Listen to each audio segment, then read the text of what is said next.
It's time once again to celebrate National Redline Day. For this year's build, I'm finally getting around to doing one of the Chaparral 2G castings. I obviously had several I could choose from here, most in pretty sorry condition. For a little background on National Redline Day, it was first celebrated on May 18th, 2020, when Diecast OutKast created the event. And it was designed to commemorate when Hot Wheels were introduced by Mattel on May 18th of 1968. Fortunately, the Four Horsemen continued to host the annual event, and it means a lot to me. This is my 6th year participating in the event. And I've done a variety of castings over the years. And the Chaparral, oddly enough, has been one I've wanted to do pretty much since I started doing these little cars. I've had a replacement wing for it for easily 5 years. And it's even moved with me. And I'm finally getting around to doing this casting. It's a great little casting. Most of the ones I have, as you saw, had the rear deck or rear cover on the back broken off. Some of the ones I have the stop that keeps that rear hinged cover from going too far backward. And a couple of them don't have the stop.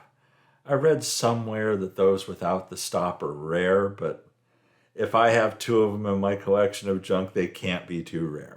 At least that's how it seems. This one that I'm doing does have the stop to keep that hinged area from opening too widely. After drawing it apart and stripping it, I did use a pin vise here to get that first, on the 2 posts, they're exceptionally small.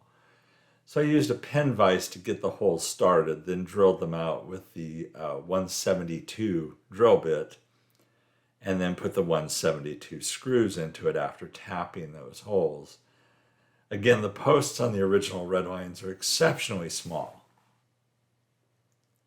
I got the screws put into it. Again, there's 2 posts, one at the front, one at the back. The casting itself, it isn't anything really elaborate. It's a solid white color. It's not Spectraflame. It's doesn't have anything exciting like that going on. The casting did need some filing. This thing was play-worn, as you could easily see in the original pictures. But it wasn't in terrible shape. It had the rear cover. That put it ahead of most of the pack of those cars that I had. So moving on from that, then I needed to file down that front area. It was pretty rough. Whoever the kid was that had this probably rammed it into a bunch of other cars. So the front edge did take a lot of abuse. Fortunately, it still had all the bearings still on the base. At this point, it is stripped with citrus strip, in case you're curious. That's what I use to strip these cars. I did file down the sides a little more smoothly than they were originally. One side was pretty smooth already. The left-hand side wasn't as smooth. I got it as smooth as I was happy with and decided to stop at that point. I wasn't going to use body filler or anything like that on it. I wanted to stay away from that, trying to keep it, pretty original. Once that was stripped, or once it was filed down, I throw it in the IPA to clean it off, get any grease or residue of any kind off of it, get it prepared for paint. I did hit it with a primer coat. Again, I'm using the Color Shot rattle can paints on this. I used the Color Shot primer first of all, and then I went over that with the Color Shot white, which, as I recall, is marshmallow is the color. I had ordered some decals for it. They didn't arrive in time, so I decided what the heck I was going to make my own. I wanted to do more decals anyway than the ones that were on what I was purchasing.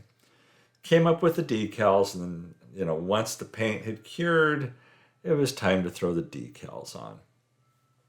I'm really happy with the decals on this. The Looking at the original car, and there's some variations of it, I decided to go with one variation that I liked, the decal set on. So that's what I went with.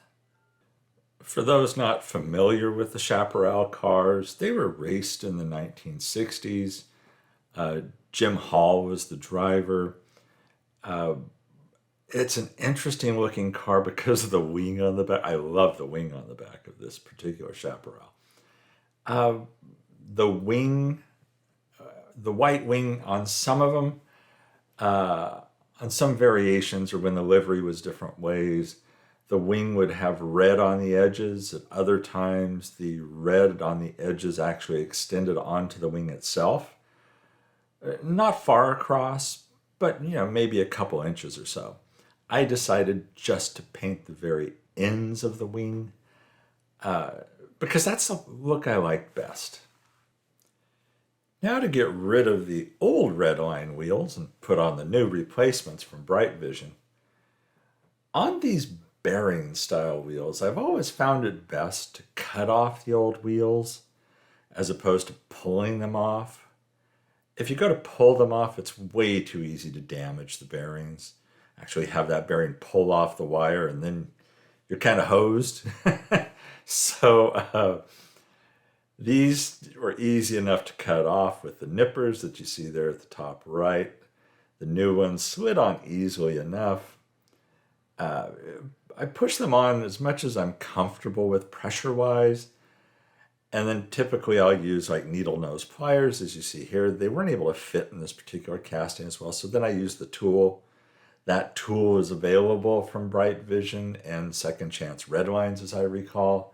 I've had this tool. I've got like a couple of them laying around for years now, and it helps you bend the axle straight. It helps you put on the wheels. It's handy to have. There I'm just pushing them on a little bit further. I did polish that base from how it originally was. Did that with Flitz polish. And once that was cleaned up to an acceptable level, it was time to do the wheel swap. And it rolls like a Redline. Here's what I was mentioning before. Again, this wing I've had, for at least 5 years. I got the wing early when I started the hobby because it was one of those things that I wanted to do. And I just never got around to doing one of the Chaparral castings. So today's the day. I just use, this is oddly enough a Molotow paint marker. Yep, the guys who make the chrome pins. Just use that to put the red on the ends. The glass was in excellent shape on this. I just had to wash the glass, wash the interior that's on the car. Got out the Flitz polish again and just used a Q-tip to polish this up. It's easy enough to do.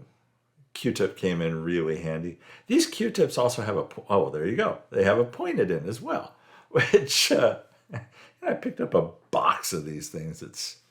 I'm trying to see the box from here. It's easily a couple hundred of these Q-tips in there. And it's nice having the pointed end. It's a nice solid Q-tip. Works great. Regular Q-tips work just as well. Oh, gauzy time after polishing up the glass.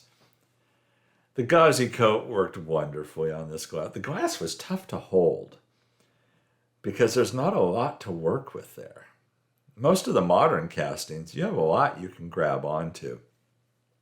Not with this. But the glass was in good shape. It did, it'd been play worn, but, it was in great shape. Wasn't cracked or anything like that. But man, the gauzy coat on this, after polishing it, it turned out like it's brand new. Couldn't have been better. And it's always nice when you don't have to get a replacement glass for these older castings because, one, sometimes they're not always available. And two, if they aren't cheap. It seems like replacement glass for these, recently it seems like they're around $10 just for the replacement glass. So, restoring these things can get really expensive really quickly. Fortunately, I'm cheap and I had what I needed to get by on this. So now it's assembly time. There you see it. It still opens. The back inside is somewhat polished and cleaned up. All the decals are on. I did put chrome tips and then put black dots on them to make the exhaust look a little bit better. The glass, man, I'm happy with that glass. That glass is fantastic. I couldn't have asked for a better original glass on this. I did have all those other castings. If push came to shove and this one wasn't good, I could have pulled a replacement glass out of one of those others. There's not much to these old castings. The 172 screws, man, these things are tiny.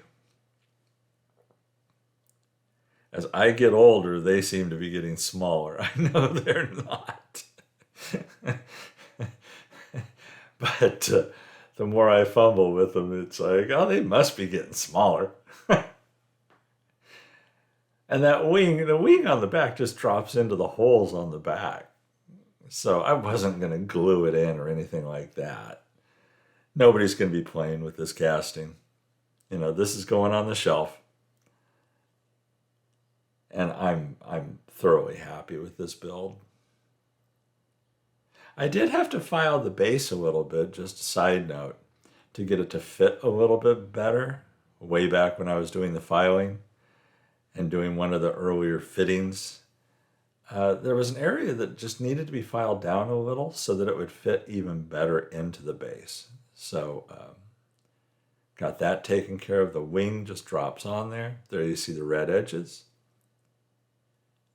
And, rolls. Redlines roll. So there you have where we started. It kind of reminds me of the Jackrabbit special that I did for the very first National Redline Day. That was what I made as my entry into the event. And, that was a solid white paint job on that with the Jack-in-the-Box decals.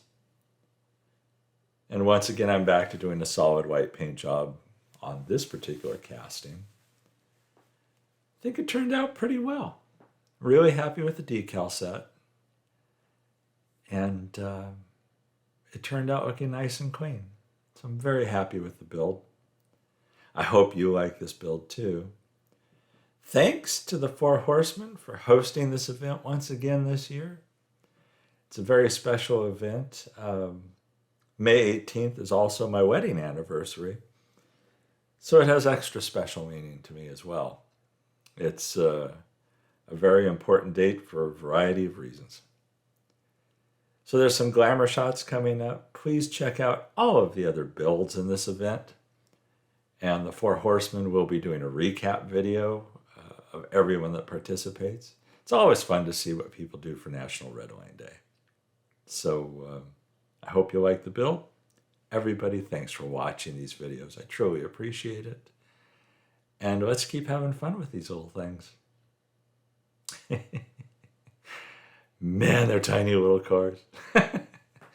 Everybody stay safe and healthy out there. Catch you in the next one.